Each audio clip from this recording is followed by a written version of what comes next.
পাওয়ার পাওয়ার দিলাম, একটা সাউন্ড হলো।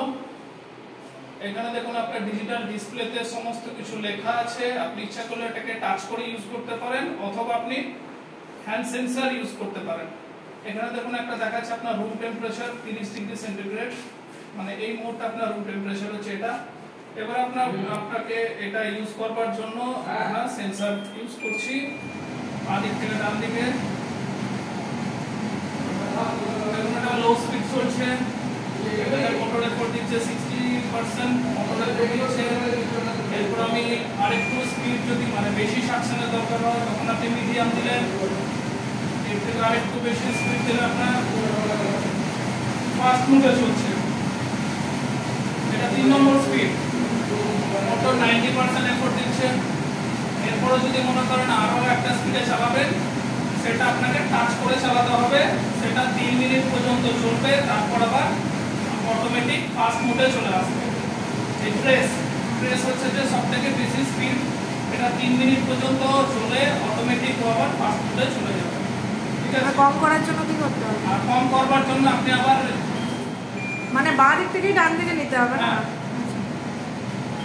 আবার ইচ্ছে করলে আপনি এখানে হাত দিয়েও কম করতে পারেন। ঠিক আছে, আপনি টাচ করে ইউজ করতে পারেন, মোশনে ইউজ করতে পারেন। যদি লাইটের প্রয়োজন না থাকে আপনি লাইটটাকে বন্ধ করতে পারেন। আচ্ছা, এখান থেকে আপনি অটো ক্লিনও করতে পারেন। এই যে অটো ক্লিন সুইচটাকে আপনি প্রেস করে রেখে দিলেন, অটোমেটিক ক্লিন হবে।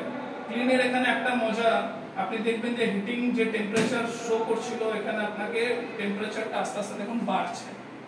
ঠিক আছে, এখানে দেখুন 33, 34 এইভাবে, মানে ভিতরের যে পার্টটা আছে ওই পার্টটাতেও হিট জেনারেট করছে।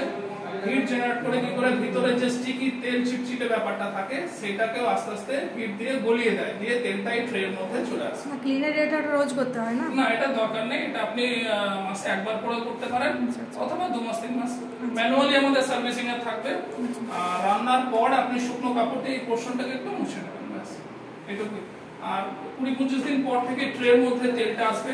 এটাও ম্যাট ফিনিশ, দেখুন মেটাল ট্রে আছে, এটাকে আপনি লিকুইড সোপ দিয়ে ধুয়ে আবার এইভাবে সেট করে দেবেন।